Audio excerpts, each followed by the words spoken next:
Voninahitra ho an'Andriamanitra irery ihany mbola ahafahako indray hitondra lohahevitra anankiray ahafahantsika mamantatra ny sitrapon'Andriamanitra anio.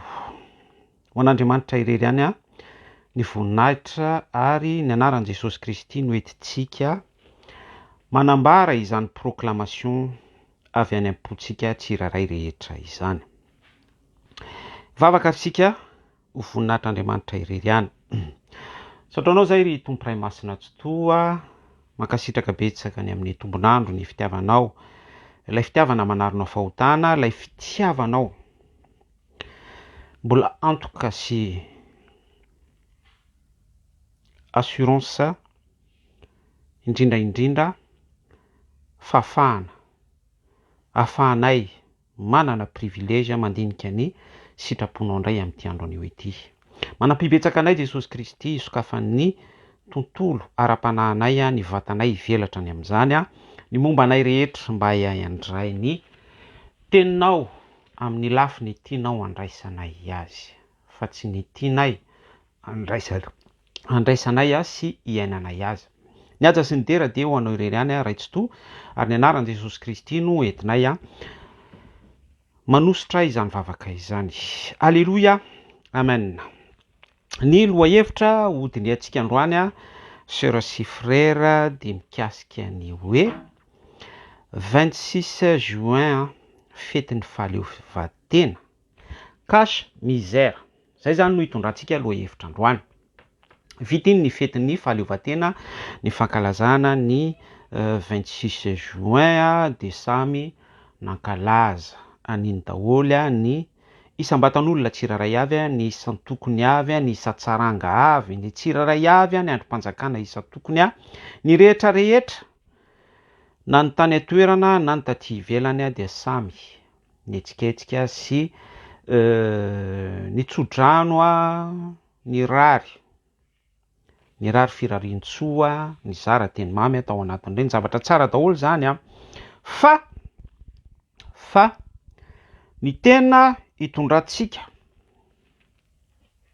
fijery sy amantarantsika ny sitrapon'Andriamanitra miainga tamin'iny dia hoe iny fetim-pirenena fetin'ny fahaleovantena izay nantsoina hoe fetin'ny fahaleovantena iny dia be da be no tsy manana fijery fa cache misère be izy iny.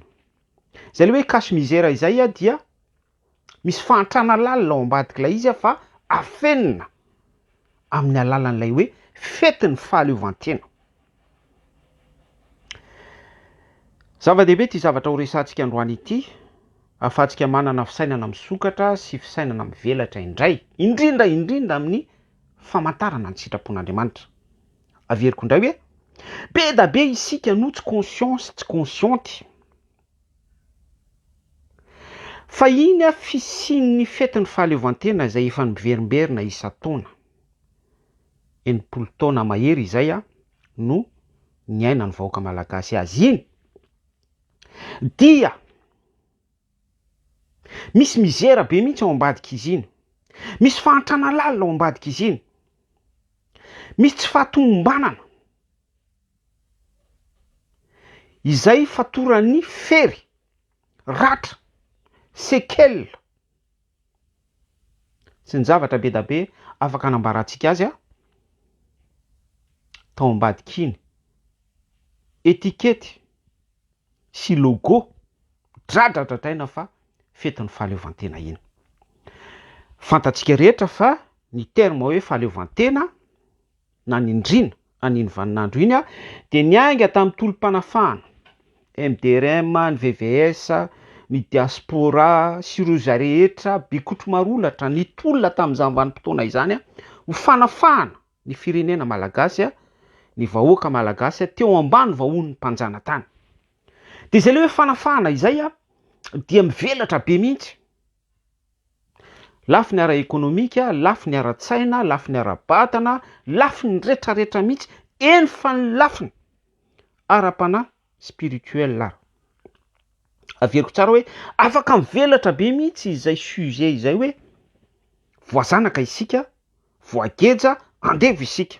Ary raha miverina isika ty amin'ny lafiny ara-panahy baiboly dia manome kisary izay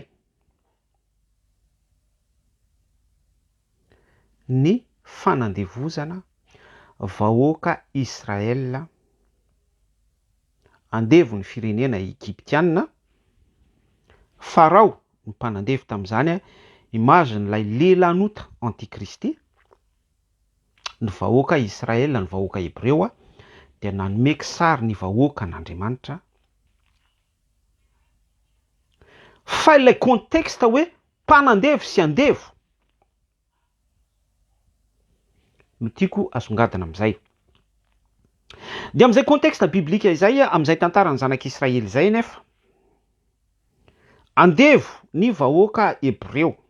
Rehefa andevo izy ireo dia niraisaina ny ompo amam-panahy ny ombon-tsaina. Ary voasoratra ao amin'ny baiboly fa rehefa tao anatin'izay fiombonam-po-saina izay zareo niara nivavaka, niara nanandram-bavaka, nanompo tompo iray, Andriamanitra iray, Yahweh Elohim, Andriamanitra i Abrahama, Isaka, Israel, Andriamanitra ny nofo rehetra. Le contexte eto zany dia misy andevo, misy mpanandevo Farao. Fa naherin'ny vavaka ny vahoaka Hebreo. Nisy mizera fanandevozana. Nisy mizera mpanandevo. Maître an'ilay mizera dia i Farao. Zay le kisary azonareo ny tiako ambara. Fa ilay ariny manety ny vahoaka Hebreo tao anatin'izay dia ilay vavaka. Ary ren'Andriamanitra, tsy za no mamorona fa ny baiboly no miteny an'izany, efa reko ny fitaraina ny oloko. Dia nifidy an'i Mosesy sy Arona izy namoaka ny vahoaka Hebreo tao anaty mizera fanandevozana. Dia ainsi de suite tamin'ny alalan'ny famantarana maro isan-karazana, tamin'ny alalan'ny loza folo, fiampitana ny ranomasina mena, direction tany Kanana, nomena ny fanekena tany anefitra tamin'ny alalan'ny Mosesy ihany, nisy ny fiakarana dimension spirituelle, nandraisana ny vato fisaka, fanekena alliance tamin'ny Yahweh Elohim. Izay rehetrarehetra izay no miproclame an'ilay libération, fahaleovantena. Raha manaraka isika zany izay fanazavana ny etoka izay, dia nisy parcours spirituel tao anatin'ny fifandraisana tamin'Andriamanitra Tsoto. Nisy alliance, nisy fiombonana, unité teo amin'ny vahoaka. Ary nisy mpitondra Mosesy mpaminany izay élu Andriamanitra tany amin'ny toerana nisy azy tany teo amin'ny seza fiandrianana, nonidina ny fidy any Mosesy ary nanolotra ny alliance fifanekena tao amin'ny tendrombohitra Horeba. Ary zay no ny conclure ny fahafahana ny amin'ilay misère ary nametraka ny etikety hoe fahaleovantena. Miverina amin'ny sujet isika hoe 26 juin fahaleovantena cache misère. Raha manao comparaison isika amin'izay lalana expérience anaina ny vahoaka Hebreo izay tao anatin'ny misère izy ireo, tao anatin'ny fanandevozana Egypta. Dia afaka tamin'izay fanandevozana izay ry zareo, fahaleovantena. Fa ny parcours ny malagasy kosa nefa dia tsy izay. Fa tamin'ny alalan'ny VVS, ny MDRM, ny diaspora sy ny sisa rehetra izay mpitolona tamin'izany vanim-potoana izany, dia nisy ny rahalatsaka, nisy ny rançon, nisy ny loza be da be isan-karazany, nisy ny anana fohy tany Moramanga ohatra tao anatin'ny wagon. Citoyenneté, tsy tadidiko ilay daty 29 mars ave, raha diso dia etsio amin'izay. Sy ny sisa be da be, ainana fohy io iaho. Tao ny torturena, tapahana ny tanany, nampijaliana, nazera teny ambony roplanina sy ny sisa rehetra. Izay zany ilay etapy Izay izany lay hetsika nisy tamin'izany vanim-potoana izany. Ny ampitanana keo amin'ny antsoina hoe fahaleovantena. Resaka hoy aho tolom-panavotana. MDRM, VVS, ny diaspora sy ny sisa rehetra mena lamba de nomena ny fahaleovantena. Misy zavatra roa paralèle resahantsika eto. Ny ray dia fahaleovantena azo tamin'ny direktiva n'Andriamanitra Tsoto tamin'ny alalan'ny Mosesy. Mpaminan'Andriamanitra nofidiny manokana nanafahany vahoaka Hebreo. De tonga firenena indépendant nahaleo tena ny vahoaka Hebreo rehefa tafapita ny ranomasina mena. Ary ny andro afo sy ny andro rahona no taridalana azy ireo. Ny contexte faharoa mirazotra amin'izay de eto misy firenena malagasy. Tao anaty mizera, tao anatin'ny fanadevozana, tao anatin'ny fampahorian'ny démonie, esprit mi-animé, tontolo politika. Na de nisy ara ny resaka LMS, ny resaka fivavahana, fa izay rehetrarehetra izay dia ao anatin'ny conclusion hoe corruption. Any amin'ny tontolo ny tsy hita maso any, mametraka n'ilay lamina, mizera, fanadevozana. Arao tsara le fanazavana. Ainsi de suite de nipetraka amin'izay ny rafitra fanadevozana, de nisy ny tolom-panavotana. De le notany saitsika teo hoe nisy ny fanoerana ny amin'izay tolom-panavotana izay, izay système izay hoe tsy ekena ny fanadevozana. Diaspora, MDRM, ny mena lamba, ny VVS sy ny sisa rehetra, nisy ny rahalatsaka. Fa tsy direktiva n'Andriamanitra Tsoto izay fa fisainatsika avy amin'ny heripotsika. Za tsy miteny hoe ratsy aho. Fa ny tiako tsindrina ao anatin'izay, misère de chez misère. De tsy Andriamanitra no nitaridalana n'ilay famoahana tao anatin'ilay tolom-panavotana, tao anatin'ilay misère fanadevozana. Ny ampitana taty amin'ny définition an'ny hoe fahaleovantena. Fa ilay haine, ilay courage en tant que hoe humain, olombelona, tsy misy directive an'Andriamanitra Tsoto. Ny tinambara amin'izany rehetrarehetra izany ny rahalatsaka rehetra tamin'izany vanim-potoana izany, mitohy 10 août 1991, 2002, hatramin'izay fanonganam-panjakana ny CCS rehetra. De miteny amintsika fa ny rahalatsaka tamin'ireny rehetrarehetra ireny de verivery foana ara notrohan'ny Satana, notrohan'ny démonie. Ary nametraka misère de chez misère, nametraka ozana, nametraka fahafatesana ho an'ilay firenena, nametraka misère hoy aho. Sujet resahantsika eto. Azontsika raha ny fahaleovantena. Nandeha ny rafitra politika rehetra, général Ramanantsoa, colonel Ratsimandrava, Philibert Ratsiranana sy ny sisa rehetra, nomena ny fahaleovantena, nanana fiandrianam-pirenena ny vahoaka malagasy. Fa alevoara, mahaleo tena ve isika malagasy amin'izao 2023 izao? Eo la question ngeza be mihitsy. Mahaleo tena ve isika malagasy amin'izao vanim-potoana iresahantsika izao?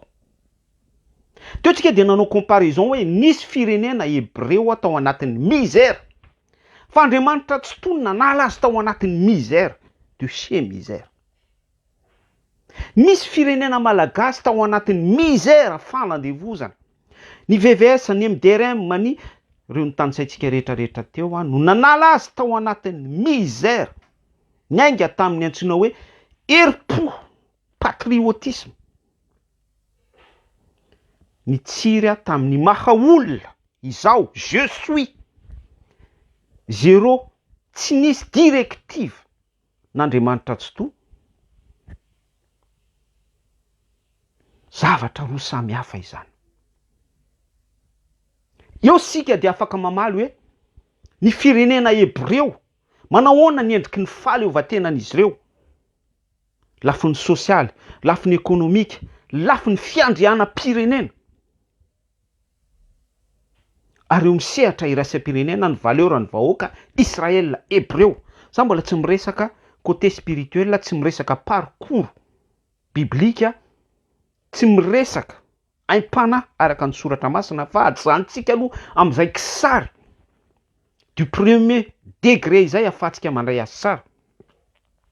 Hoe ny fahaleovantena ny vahoaka hebreo comparé amin'ny fahaleovantena ny vahoaka malagasy. Misère de chez misère.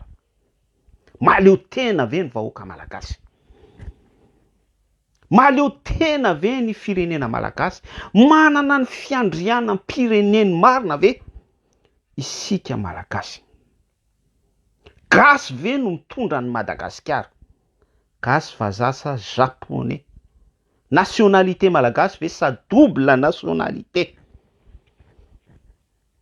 Misy bruit be mihitsy amin'izao vanim-potoana iresantsika izao zany zavatra resantsika izany. Gasy ve no mitondra ny malagasy? Gasy ve no miexploiter ny système rehetra ao Madagasikara? Iza no mibaiko? Mpandraharaha gasy ve no mahazo toerana betsaka eo misehatry ny fiariana ao Madagasikara? Iza no mibaiko ny tafika malagasy? Miresaka fahaleovantena isika, fa za de miteny amintsika fa misy mizera be mihitsy ao ambadiky ty resaka fahaleovantena ity.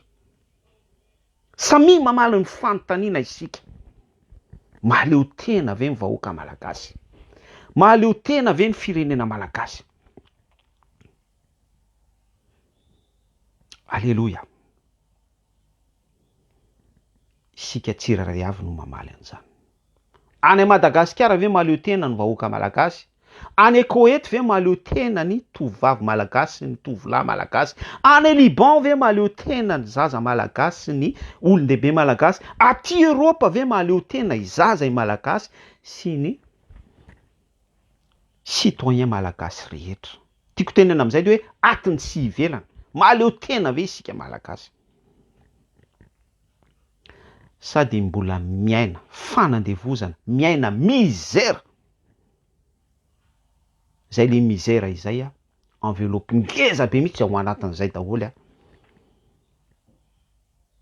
ny zavatra rehetra afaka tanisainao nao maraina eto arany andro ao anaty misère ny vahoaka malagasy.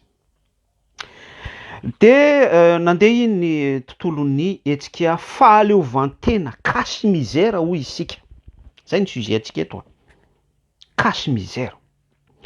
De nasina podium, zay le resaka cache misère isika. Mandeha ny podium une semaine eo. Mamirapiratra, mandeha foana ny jiro fa ambadiky zay. Misère. Délestage. Alléluia. Mandeha ny match 26 juin. Cache misère. De misy ny fisafona ny folo alin-da, ny miaramila, ny tafika malagasy. Fa allez voir, il faut poser la question. Hoe gasy ve lay misafo ny tafika? Gasy vazaha sa japonais, sa double nationalité sa nationalité malagasy. Misy bruit be hoy isika. De ny andro mpanjakana rehetra manakipy ny masony, minitsy mijery fa raha ohatra hoe misy mangalatra gana na ohatra hoe misy zavatra ohatran'izany avy hatrany dia aingana be ny mpitsara sy ny miaramila sy ny androm-panjakana isan-karazany isa-tokony mampiseho sy mampiatra fa hoe tany-tandalana i Madagasikara. Zany hoe misy misère be mihitsy ao ambadiky ny fisafona ny folo alin-da sy ny tafika. Alléluia. Lay miaramila safoina eo a tsy à l'aise. Ny général be bokotra eo a mety fotsiny izy hoe fierté any manana bokotra be da be izy fa miratirapy any amin'ny conscience any any ary ny vérité mitambesatra. Pression any anatiny any fa saingy soa le izy ary misy ny rançon efa ny fanekena sy ny partage ny amin'ny gain de pain efa ny fanaovana sonisy ny sisa rehetra. De ao anatin'izay fifamatorana alliance izay misère de chez misère afenina kasena cache misère amin'ny resaka podium resaka matso manana ny miaramilany manana ny tafika ny vahoaka malagasy mietsiketsika daholo ny commando ny polisy ny gendarme sy ny sisa rehetra misère de chez misère kanefa ny asan-dahalo ao ambadika zany rehetrarehetra izany misère de chez misère ny insécurité raha mijery an'ilay tafika ny safona nefa isika de hoy isika hoe na ny Amalekita na ny Jebosita na ny Etita na ny Amorita na ny Evita ny Hetita sy ny sisa rehetra no mitambatra manafika amin'ny Madagasikara dia sarotsarotra ihany satria ilay tafika nanao matso teo amin'ny kianja Barea i Mahamasina de tena raitra hélicoptère manidina sy ny sisa rehetra démonstration aiady fa ambadika zay misère de chez misère ny insécurité mangina ny zazavarira mijanonjanona kely ny alatra tolapady de miporitsaka ny volamena misy ny hatrany anaty fitombenana ny any anaty ministera mivadika via ainsi de suite de mijanona kely indray ny resaka volamena de mandeha indray ny affaire bois de rose ohatra sy ny sisa rehetra de mangina kely indray ny resaka bois de rose de mandeha indray ny miaramila mamono civile mangina kely indray ny miaramila mamono civile fanolanana gauche à droite misère de chez misère tsy ho tanysaitsika eto zany fa lava de lava ny lista de mipetraka ny fanontaniana hoe mahaleo tena ve ny firenena malagasy zany zavatra resantsika dimension farany ambany fanampon'izany podium ny matso isan-karazany mahaleo tena ve ny Malagasy manana ny fahavitatena ra-tsakafo ve ny Malagasy tsy mindrana vola amin'ny FMI isy ny Banque mondiale intsony tsy mindrana vola any amin'ny Banque mondiale intsony ve isika tsy mindrana vola any amin'ny frantsay tsy mindrana vola any amin'ny sinoa sy ny amerikanina intsony ve isika ny bailleur de fonds ny FMI io ao sy ny sisa rehetra efa mampindrana volany Comore ve isika izao mahaleo tena ve ora nefa ny malagasy nona zaraina paty jaune omena varitsinjo tosika fameno sy ny sisa rehetra misère de chez misère mahaleo tena ve malagasy de izany rehetrarehetra izany rakofana amin'ny karazana kianja lazaina fa manara-penitra fampidina kosa ny sisa rehetra misère hoy aho de chez misère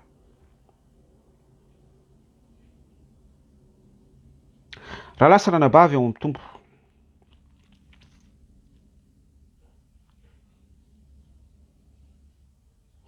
hiditra resaka ara-panahy isika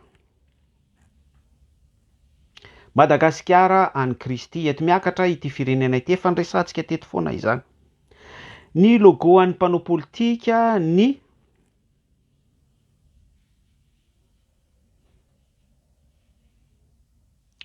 teny targetran'izy ireo dia ny hoe fitiavana ny lehibe indrindra aza matahotra mino fotsiny ihany sy ny sisa rehetra izay mbola ho avy eo miaraka amin'ny loko manga na mena na orange na mavomavo citron sy ny citron cache misère. Alaina ny verset biblique, alaina ny soratra masina. Ary raha tamin'iny 26 juin iny fotsiny ihany dia napetraka ny antsoina hoe antsapiderana hikasena an'ilay misère de chez misère. De ao hitantsika tao anatin'izany ireo mpihira evanjelika malaza. Zay le hoe malaza izay dia malaza, manana ny popularitéany, suite-ny efa culte de personnalitéany. Christine Torinay, ary tsy maintsy anarinay araka ny soratra masina sy ny fahendrena, miainga avy amin'ny soratra masina, ny olona rehetra. Fa tsy ny tenanay ny Torinay fa Christine Torinay. Etiko manindra an'le resaka culte de personnalité teo izay. De efa niarahantsika nahita ny resaka antsapiderana efa intelony sesy zay depuis any mandahany zay nitondra nametraka an'ilay système antsapiderana nitotany amin'ny resaka corruption mpamina ny vavy brésiliana na tsy brésiliana fa afrikana moa zao efa feno ao Madagasikara. Grave ikasena n'ilay misère daholo zany rehetrarehetra izany. Lay fahaleovantena ny resantsika teo hoe mahaleo tena ve Madagasikara. Eto amin'ity resaka ara-panahy ity mipetraka ny fanontaniana hoe mahaleo tena ve Malagasy. Teo sika dia naka an'ilay référence vahoaka Hebreo nafahana tamin'ny fanandevozana Egypta dia nahaleo tena nomena ny alliance mifanaiky tamin'Andriamanitra Yahweh Elohim tamin'ny alalan'i Jesosy Kristy Yeshua Hamasia.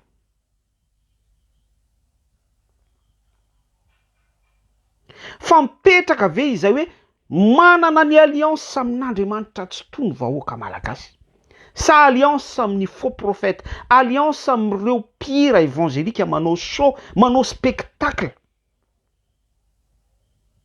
miaina sy mampiaina ny culte de personnalité. Aiza lay alliance no mipetraka, aiza lay alliance no mitohy amin'ny mpanao politika ve sa mitohy amin'Andriamanitra, mitohy amin'ny artiste évangélika mpankalaza ny tenany ve sa mitohy ao anatin'ny antsoina hoe fiderana amin'ny fanahy sy famarinana entre ny Andriamanitra tsy toy sy ny mpino anankiray ao anatin'ny contexte hoe intimité profonde, intimité personnelle, intimité divine. Zava-dehibe zany zavatra resantsika izany. Isika rehefa miresaka sujet ohatran'izao zay foana nefa fijery nametrahantsika ny pejy de misy olona tonga de manindry mihitsy avy hatrany izy tonga indray le olona maloto fo ity tsy misy zavatra mba tsara mihitsy ny lazainy be kritika sy ny sisa rehetra. Tsy maninona izany, zay ny fijeriny. J'assume acceptentsika izany satria tsy miandry compte en rendre qui que ce soit isika na mitady miandry valim-pity amin'olona.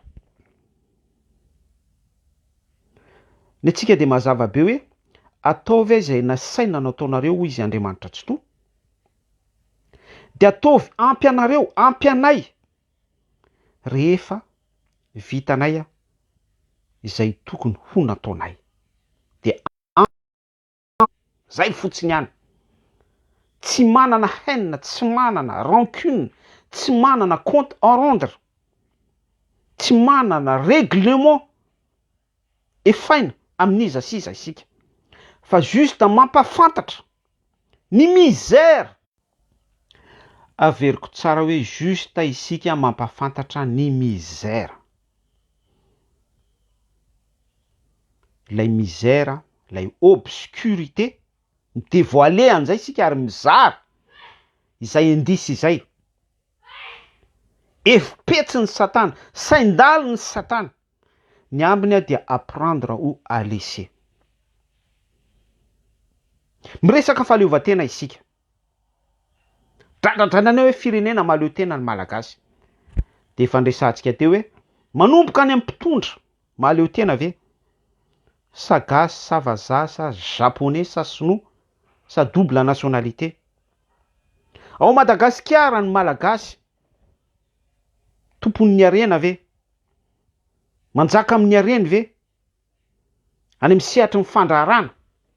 Malagasy ve no patron any? Malagasy ve no mpitantana any? Malagasy ve no mpisehatra any? Mahaleo tena ve? Sa ny sinoa, sa ny garana, sa ny frantsay, sa ny mpanambola, sa ny lehibe an'ny mafia sy ny corrompu rehetra.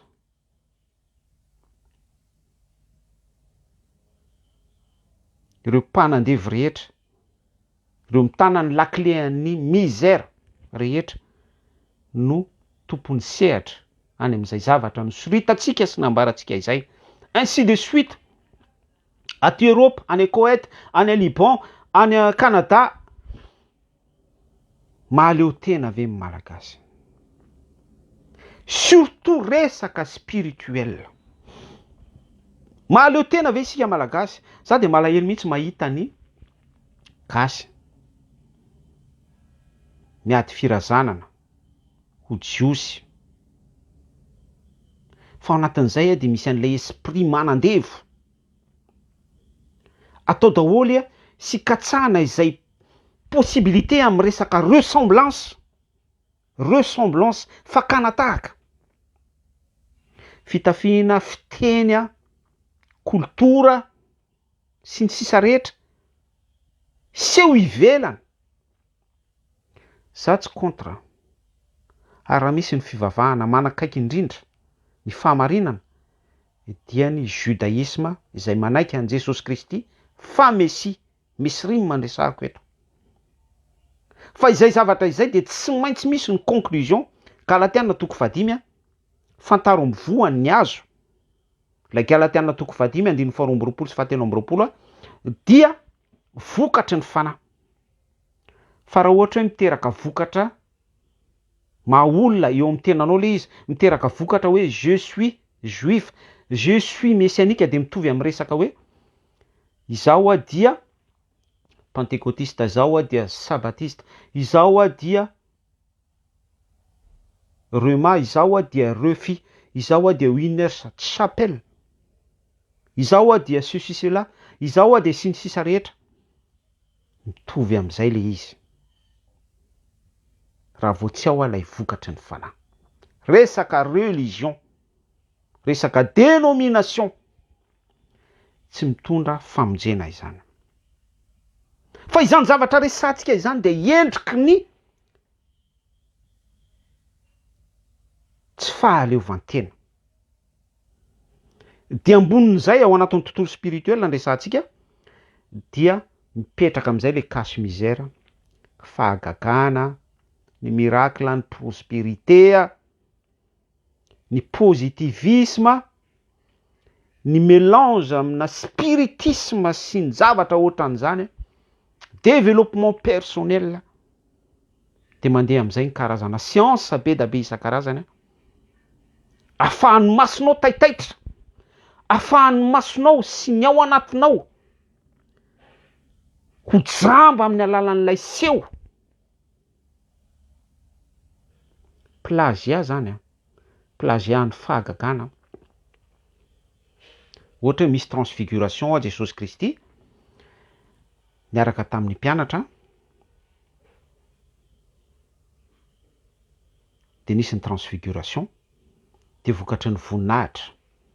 Jesosy Kristy namirapiratra ny tavany sy ny ohatran'izany, dia tsy zakan'ilay nofo le izy, dia miseho lay asan'ny nofo hoe tsara raha mitoetra eto isika, anao trano lay izay, ny anankiray ho anao, ny anankiray ho an'ny Mosesy, ny anankiray ho an'ny Elia, ny ambiny ho anay mpianatra sy ny sisa. Mandeha daholo ny fisainana sy ny fieritreretana amin'ny mahanofo.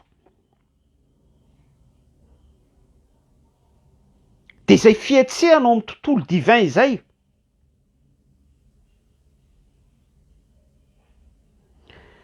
mietsika ihany koa ny démonie. misy référé foana amin'Andriamanitra satria izay le esprit nanjairana anazy tao an-danitra. Tiaka ny toeran'Andriamanitra izy. Tiany ihany koa mba ho hitan'izao vahoaka izao fa mamirapiratra ny tarehan'ny Satana. Tsy miseho amin'ilay endrika misy tandroka.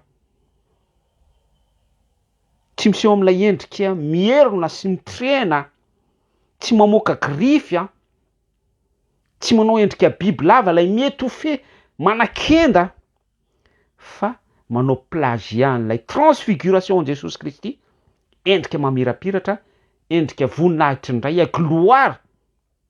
Entouré ny pilier anankiroa, ny tanaka, ny lalàna sy ny mpaminany. Elisy Mosesy miresaka zava-panahy. Zay le pilier anankiroa. Lalàna sy ny teny vavolombelona ihany. Fa izay rehetra miteny ka tsy avy amin'izany de olona tsy posahany mazava. Zay le gloire an'Andriamanitra, transfiguration de Jesosy Kristy. Ny santatra an'izay Mosesy rehefa nandray alliance izy.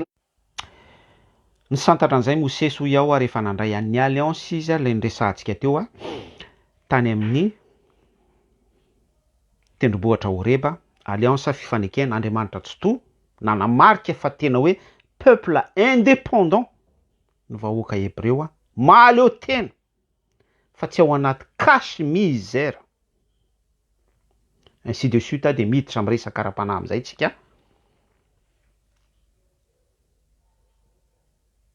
Mahaleo tena ary ve ny vahoaka malagasy.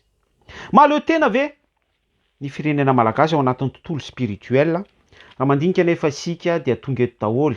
Sanatrian'izany lasa dépotoir i Madagasikara.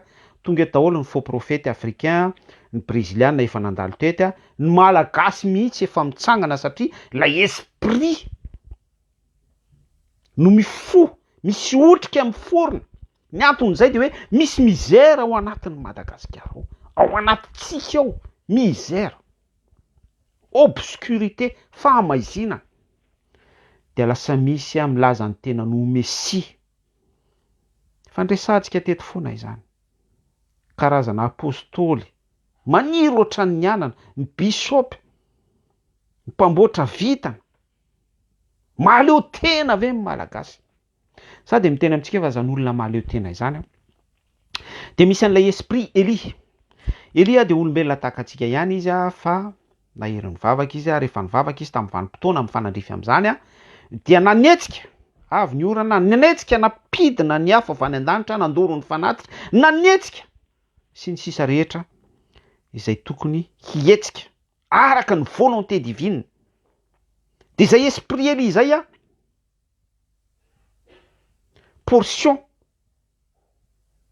manoloana ny fahafenony ny fomban'Andriamanitra tao amin'Andriamanitra tsy to izay nomena an Jesosy Kristy. Raha mamaky ny Isaia 61 andiny voalohany isika amafisy Luka toko fa 4:7. Fanahy Jehova no ato amiko izy nanositra tory teny soa mahafaly. De miaraka amin'izay lay ositra manafaka ny voafatotra rehetra, ny nampahoriana rehetra, zany hoe tsy manana anjara toerana eo ilay misère. Miresaka fahaleovantena isika indépendance. Hatrany izany le hoe mahaleo tena ve ny malagasy. Za zany raha miresaka isika eto amin'ity tapany farany tontolo spirituel ara-panahy zay tondrantsika afatra tsotsotra farany eto ity, tsy ataontsika mavesatra fa ataontsika faran'izay tsotra afahantsika mandray azy de hoe mahaleo tena ve ny malagasy. Il faut poser la question. Raha mahaleo tena ny malagasy de aiza ho aiza ny toeran'ny faux prophète eto Madagasikara, ahoana ny fipetraky ny ozona, ahoana ny relation intime ny vahoaka, ny mpino tsiraray amin'Andriamanitra tsy to, manana ny hoe fanahin Jehova ny atao amiko ve. Satria io no mamono an'ilay misère. Io no manala, mibalaye rehefa mipetraka eo amin'ny firenena anankiray io fanahany Eli io, fanahany Jehova io. Miresaka zavatra ara-panahy. De misy afo Izao Jehova Andriamanitrareo dia afo mandevona, afo mandoro. Iny afo iny manao batisa. Dia tonga fanatitra ankasitrahana ny vahoaka malagasy. Amin'izay fotoana izay ny condition ity firenena ity dia tsy manaja an'Andriamanitra, tsy toa amin'ny molotra. Ao anaty mizera. Fivoriana masina roaroa-paratsiana. Fa tena mipetraka mihitsy ilay fo tahaka ny zaza, tsy maintsy izay ny fepetra, tsy maintsy izay ny condition. Ahafahan'Andriamanitra miasa mandoro ny fanatitra vahoaka malagasy, mametraka ny volonté divine ary ny balayen'ny mizera rehetra eto Madagasikara. Izay isika vao afaka miproclamer fa firenena mahaleo tena ny malagasy. Fehiny, mahaleo tena ve malagasy sa ry zareo masonika no mitatana, ry zareo mpamboatra vitana no milalao ny tontolo ara-panahy, ireo haut gradé ao am-piangonana corrompu miaraka amin'ny pasteur secte be da be isan-karazany, ny bishop sy ny faux prophète, ny évangéliste izay nandalina ny tontolo voadoa, ny spiritisme, ny occultisme, manao mélange zany amin'izany ary manao pratique ny développement personnel, ny voyage astral, ny resaka hypnotisme, magnétiseur, ny guérisseur, zany zavatra resantsika izany. Misère mipetraka any anatin'ny fiangonana. Be da be ianareo no tsy conscience, tsy conscientiny amin'izany satria tsy manana ny esprit de discernement par la parole, esprit de discernement, don de discernement, esprit de discernement par intelligence. Be da be hoy aho isika no tsy manana ny esprit de discernement. Anankitelo ny resantsika teo amin'ny alalan'ny tenin'Andriamanitra, ny fahiratan-tsaina, fahazavan-tsaina. Fanahin Jehova no atao amiko, izay fanahin Jehova izay no manome fahazavan-tsaina ho antsika, ahafahantsika mamantatra, faut savoir discerner ny izy sy ny tsy izy, ary indrindra ny tena zavatra ngezabe dia ny don de discernement, fanomezam-pahasoavana. Fa de io misy fiangonana, io misy mpitondra fiangonana, io misy bishop, io misy miracle, io misy prospérité, io misy sy ny sisa rehetra afaka nampiana an'izany, dia ao mivavaka ao, miara-midera ao, manompo ao, miara-manompo ao, miara-manompo.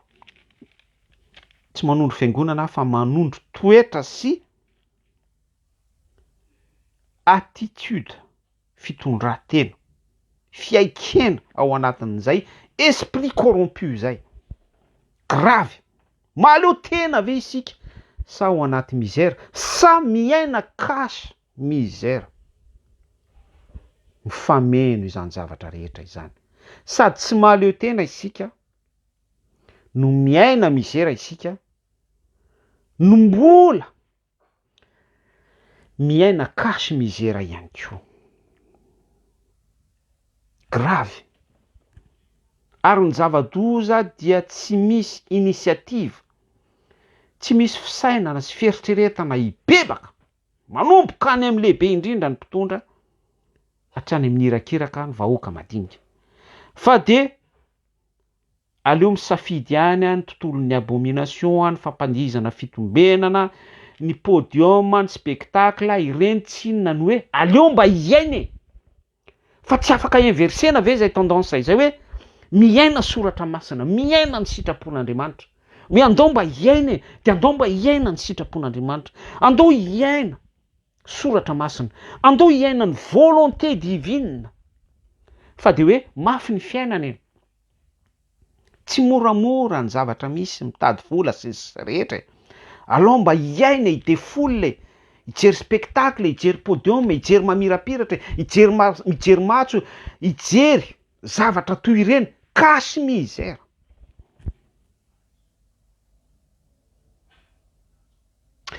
Nisy fotoana nanao posta tany amin'ny nanao topika tany amin'ny pejy. Misy an'le hoe lehilahy le hoe Michel Le Dragon eny. Ho antsika génération niaraka tamiko zany année 75 dia mahafantatra tsara hoe izy Michel Le Dragon niaraka tamin'ny Patrick Souplesse à l'époque. mbola zaza zay tamin'izany nefa ny aina sy ny kirakira ny tontolon'ny occultisme spiritisme zareo. De asiana vato 200 kilo esprit corrompu nresantsika eto zany ny ampijerevana anao, zany ny anomezana plaisir anao, zay le hoe miaina aleo mba hiaina au lieu de hiaina ny sitrapon'Andriamanitra. De asiana vato 200 kilo eo ambonin'ilay lehilahy, de vakiny eo ambonin'ilay vato 200 kilo de mitsangana le lehilahy tsy maninona fa zay le plagiat. Guerrier zany le lehilahy, zay le plagiat. Ohatra hoe Samson ary Davida nanjerandry Goliata. Zay le nresantsika teo hoe misy démonie se référé foana amin'ny herin'Andriamanitra tsy to, ambara-patonga ny vanim-potoana zay amatorana azy. De mitanahaka eo daholo ny vahoaka malagasy mitehaka. Zay le hoe miaina au lieu de miaina ny sitrapon'Andriamanitra. Ora nefa raha décortiqueko aminao le hoe Michel le dragon. Le dragon dia dragona fatatsika rehetra hoe iza ny dragona vakio ny apokalypsy. Lay Michel indray de plagiat Michael, ange, anjely Michael. Mezaka mizara indisy amitsika manaitaitra eto foana. De miteny an'izany ianao hoe ampijerevana dragon ianao, ampijerevana ny exploit-na dragon ianao ampiainina occultisme spiritisme ianao de mitehaka. Tsy conscient, tsy mieritreritra ifo, tsy mieritreritra ibebaka, tsy misy fisainana sy fieritreretana mihitsy. Afao a Jesosy raha ny zanaka ny manafaka dia ho afaka tokoa ianareo. De hatrany ampatoriana ao anatin'izany vahoaka malagasy, ampiesonina, rotsorotsiana. Misère de chez misère. Zay lay cache-misère resantsika. De plus en plus hatrany miataka, tsy te hiresaka baiboly, tsy te hafantatra ny sitrapon'Andriamanitra. On préfère plus le miracle de ce monde, ny fahagagana avy amin'ireny occultisme spiritisme sy ny vavaka foafo, reny no safiditsika au lieu de misafidy ny tenin'Andriamanitra, parole parlée, parole révélée. De hatrany de miova ny fisainana sy ny fieritreretana en possession lente izay maka toerana lay esprit ao anatin'ny vahoaka malagasy de lasa am'izay manao blasphème tsy kelikely ny baiboly. Angano personnage tsy mitombona, tsy miexista sy ny sisa rehetra dia miatsipino hatrany fa raha amino dia mivadi-ponona indray toy ny hoe any amin'ny fomban-drazana andao hiverina andoharano, andao antikristia, judaïsme, tsy mino mesia, andao sy ny sisa rehetra mivadika silamo, ainsi de suite. Esprit corrompu, zay lay cache-misère, manarona n'lay misère, fa lay misère dia ao anaty eo ihany, lay otrika miamitombo. Lay fahotana hoy ao dia ao anaty ao ihany. Saromana zany rehetrarehetra izany, saromana podium, saromana matso, saromana mamirapiratra, saromana faux prophétie, saromana faux miracle, saromana prospérité, saromana karazana église milaza azo tompony fanatrehan'Andriamanitra, saromana antsapiderana, saromana zavatra be da be. Misère de chez misère, cache-misère. Amaky tenin'Andriamanitra anankiray isika amaranantsika azy mino fa voaraintsika ny afatra tinampitaina amin'ny sujet hoe cache-misère, fahaleovantena, mahaleotena marina ve malagasy sa resaka cache-misère ity, resaka fahaleovantena ity. Dia vakitsika ny Matthieu 7:5 hatramin'ny 7:70 amin'ny anaran'i Jesosy Kristy. Ary Jesosy nandeha nitety ny tanàna rehetra sy ny vohitra, nampianatra tao amin'ny sinagoga sy nitory ny filazantsara ny fanjakan'Andriamanitra, ary nasitrana ny aretina rehetra mba amin'ny rofo rehetra. Io lay Isaia 2:1 amafisin'ny Loka 2:4-5 nresantsika teo hoe fanahy Jehova ny plénitude atao amin'ny Jesosy Kristy, araky ny voasoratra any amin'ny Kolosiana ihany koa zay hoe fatao amin'ny tenany ny toeran'ny fomba an'Andriamanitra rehetra. Andiny fahenina amby telopolo. Zay le hoe miaraka amin'Andriamanitra tsy toa dia raha-pamantarana avy any ambony ny afon'Andriamanitra tsy toa mihitsy ilay colonne de feu ilay andrafy sy andrahoana mihitsy tsy mitarika fa tena ao anatin'ny Jesosy Kristy, ao anatin'ny olona anankiray manana an'izay ositra izay dia izay no mametraka ny autorité rehetra, mamono ny mizera rehetra eo amin'ny fiainan'ilay olona sy eo amin'ilay firenena ho an'izay manaika sy manana ny sincérité fo tahaka ny zaza imazy ny fanjakan'Andriamanitra vie éternelle no manana ny privilège-ny amin'izay. Fahenina amby telopolo. Ary noho nahita ny vahoaka Jesosy enoy tsara dia nahonena azy ny fijerin'ireo satria nampahatraina ireo ka nafoy toy ny ondry tsy misy mpiandry. Averiko tsara ilay andiny fahenina amby telopolo. Ary noho nahita ny vahoaka Jesosy dia nahonena azy ny fijeriny ireo satria nampahatraina ireo ka nafoy toy ny ondry tsy misy mpiandry. Zany ny zavatra misy eto Madagasikara. Ny mpanompon'Andriamanitra tsy mahita an'izay fijeriny Jesosy Kristy izay hoe ampahitrana ny vahoaka malagasy, ampiainina misère, omena revêtement kasy misère. Ny mpanompon'Andriamanitra tsy mahita an'izany fa mampiaina positivisme. Hotahina ianao raha miditra, hotahina ianao raha mivoaka. Manoatra noho ny mpandresy sy ny sisa rehetra izay ahafahana mampakatra moralina ny mpino au lieu de manambara ny fery sy ny ratra eo amin'ny mpino, mametraka colure, manokatra ody maso ny mpino, lazao amin'ny oloko ny fahotany.